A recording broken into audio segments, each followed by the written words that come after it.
সুনীল বরণ কালেন্দি, বনদুবরাজপুর, শিমলাপাল, বাঁকুড়া থেকে লিখেছেন।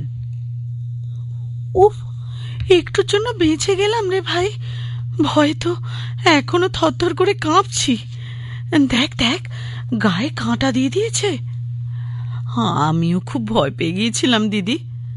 তুই ছিলি বলে এই যাত্রায় বেঁচে গেলাম, একা থাকলে হয়তো। কেঁদে ফেলে মেয়েটা। ধুর পাগলি, কাঁদছিস কেন? তুই একটু আগে এলি বলেই তো বেঁচে গেলাম। তুই একটুর জন্য দেরি করলি, ওহ ভাবতে শিউরে উঠছি।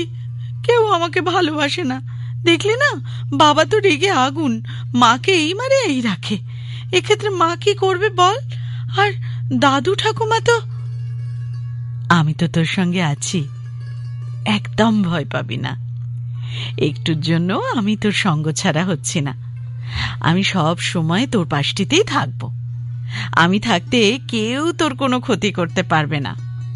আর কান্নাকাটি করবি না, মা কিন্তু ঠিকই বুঝতে পারবে।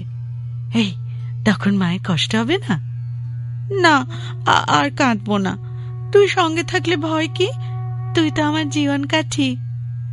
এই, আর বেশি নড়াচড়া করিস না, মায়ের হয়তো কষ্ট হবে। হ্যাঁ, এবার শান্ত হয়ে একটু ঘুমিয়ে পড় দেখি।